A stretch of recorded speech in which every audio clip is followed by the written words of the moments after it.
महाराष्ट्रातील दोन मोठी शहरं पुणे आणि नाशिक यांना सेमी हायस्पीड रेल्वे मार्गाने जोडण्याचा महत्त्वाकांक्षी प्रकल्प गेली अनेक वर्ष कागदावरच अडकलेला होता.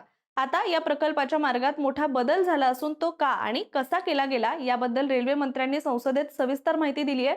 शिवाय हा प्रकल्प फक्त पुणे आणि नाशिक शहरांमधील अंतर कमी करणारा नाही, तर औद्योगिक, आर्थिक, शैक्षणिक, व्यावसायिक आणि धार्मिक क्षेत्रांना देखील मोठी चालना देणारा ठरणार आहे. चला तर याच विषयाबद्दल आणखी सविस्तररित्या जाणून घेऊया. सोबतच आपल्याला काय काय फायदे होणार आहेत हे सुद्धा पाहूयात. नमस्कार, मी रामेश्वरी आणि तुमचं सगळ्यांचं कट टू कट मध्ये खूप स्वागत. गेल्या 20 वर्षांपासून प्रतीक्षेत असलेला पुणे नाशिक द्रुतगती रेल्वे प्रकल्पाचा मार्ग अखेर ठरवण्यात आलाय. रेल्वे मंत्री अश्विनी वैष्णव यांनी संसदेत याबद्दल जाहीर करत हा मार्ग आता अहिल्यानगर शिर्डी मार्गे जाणार आहे असं सांगितलंय. शिरूरचे खासदार डॉक्टर अमोल कोल्हे यांनी लोकसभेत या प्रकल्पाची स्थिती विचारली होती. यावर उत्तर देताना रेल्वे मंत्री अश्विनी वैष्णव यांनी सांगितलं की पुणे नाशिक रेल्वे मार्गाची मूळ रचना म्हणजेच मूळ रेखा पूर्णपणे आता बदलण्यात आलेली आहे. आधीचा मार्ग नारायण गावातून जात होता आणि हा मार्ग GMRT नावाच्या महत्वाच्या वैज्ञानिक प्रकल्पाच्या खूप जवळून जाणारा होता. यामुळेच मार्ग बदलण्याचा निर्णय घ्यावा लागला. GMRT म्हणजेच जायंट मीटरवेव्ह रेडिओ टेलिस्कोप भारताची आणि जगाची एक अतिशय महत्वाची वेधशाळा आहे. इथे तब्बल 31 देशातील वैज्ञानिक विविध संशोधन करतात. याची उपकरणं अत्यंत संवेदनशील आहेत. जरा जरी आवाज आला किंवा कंपन किंवा रेडिओ सिग्नलचा हस्तक्षेप वाढला तरी या दुर्बीणची निरीक्षणं बिघडू शकतात असं म्हटलं गेलं. शिवाय रेल्वे ये जा केल्यामुळे होणारे कंपन, रेल्वे इंजिन मधून होणारे इलेक्ट्रोमॅग्नेटिक वेव्हज तसंच लोहमार्गाच्या कामामुळे निर्माण होणाऱ्या अडथळ्यांचा GMRT वर वाईट परिणाम होऊ शकतो असं तज्ज्ञांनी सांगितलं होतं. त्यामुळे विज्ञान तंत्रज्ञान विभाग आणि अणुऊर्जा विभाग यांनी रेल्वेला औपचारिक आक्षेप सुद्धा नोंदवला होता. याच कारणांमुळे GMRTचे संरक्षण करण्यासाठी रेल्वे मंत्रालयानं नवा पर्यायी मार्ग सुद्धा तयार केलाय. नवीन मार्ग हा GMRT पासून साधारण 12 किलोमीटर दूर ठेवण्यात आलाय.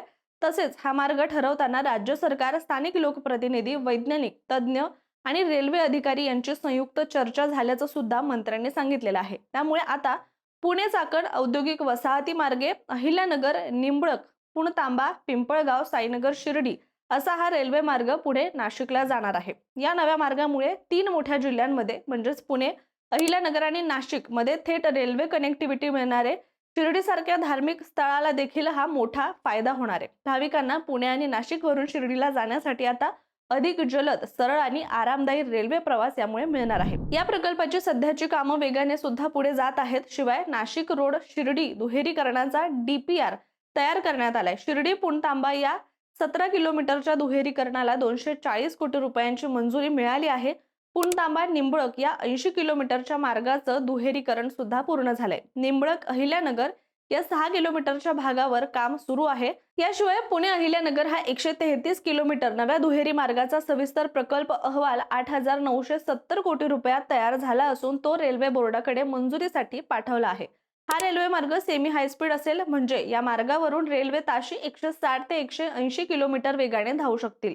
आता GMRT मुळे मार्ग थोडा वळवावा लागल्यामुळे अंतर थोडंसं वाढलं आहे, पण वेग वाढवल्यामुळे प्रवासाचा एकूण वेळ कमीच लागणार आहे. पुणे आणि नाशिक हा मोठ्या वाहतुकीचा आणि व्यावसायिक दृष्ट्या महत्त्वाचा मार्ग आहे. त्यामुळे रेल्वे सुरू झाल्यावर माल वाहतूक, शेती उत्पादनाची वाहतूक, पर्यटन, रोजगार आणि उद्योग यांना सुद्धा मोठा फायदा होणार आहे. या दरम्यान प्रकल्पावर राजकीय चर्चा सुद्धा रंगल्या होत्या. म्हणजेच मूळ मार्ग बदलू नये असा आग्रह सुरुवातीला खासदार डॉक्टर अमोल कोल्हे यांनी रेल्वे मंत्र्यांकडे केला होता. याबाबत त्यांनी मंत्र्यांची भेट घेतली होती आणि मूळ मार्गाचा पुन्हा विचार व्हावा अशी मागणी सुद्धा केली होती, ज्यावर रेल्वे मंत्र्यांनी त्यांना सकारात्मक प्रतिसाद देत लवकरच संयुक्त बैठक घेऊ असं आश्वासन सुद्धा दिलं होतं. दुसरीकडे तळेगाव, उरुळी, कांचन परिसरातील काही गावांनी मार्गाला विरोध दर्शवला होता. तिसऱ्या आणि चौथ्या मार्गिकेच्या विस्तारामुळे अनेकांच्या घरांवर आणि शेतीवर परिणाम होणार असल्याची भीती सुद्धा व्यक्त करण्यात आली होती. अशा एकूण 12 गावांमधून तीव्र विरोध होत असून अलाइनमेंट उत्तरेकडे हलवता येईल का असं सुद्धा विचारण्यात आलं होतं. यावर रेल्वे मंत्र्यांनी रेल्वे मंत्रालयाची भूमिका लवचिक असून आवश्यक तिथे बदल करण्यास हरकत नाही असं सुद्धा नमूद केलं होतं. दरम्यान कोकण रेल्वेने सुद्धा पुणे नाशिकसाठी स्वतंत्र मार्गाचा DPR काही महिन्यांपूर्वी रेल्वे बोर्डाला दिला आहे. त्यातही हा मार्ग पुणे चाकण अहिल्यानगर निंबळक पुणतांबा शिर्डी नाशिक असाच ठेवण्यात आलाय. मात्र आता आपण एकदा पुणे नाशिकच्या सध्याच्या प्रवासात लोकांना येणाऱ्या अडचणीवर जरा नजर टाकूया. सध्या पुणे आणि नाशिक दरम्यान प्रवास हा प्रवाशांसाठी मोठा आव्हानात्मक ठरत आहे. साधारण 210 ते 220 किलोमीटर अंतर असलेला हा मार्ग रस्त्याने साधारण 5 ते 6 तास घेतो, पण ट्रॅफिक जास्त किंवा रस्ता अरुंद असल्यामुळे हा वेळ 6 ते 8 तासांपर्यंत वाढतो.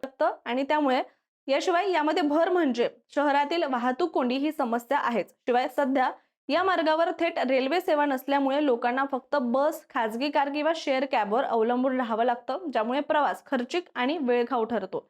आणि या सगळ्या पार्श्वभूमीवर Pune Nashik semi high speed railway प्रकल्प आणला गेलाय, ज्यामुळे प्रवासाचा वेळ अंदाजे हा 3 तासांवर येईल असं सुद्धा म्हटलं गेलंय. एकूणच Pune Nashik semi high speed railway प्रकल्पाला आता नव्या मार्गामुळे प्रत्यक्ष गती मिळण्याची शक्यता वाढली आहे.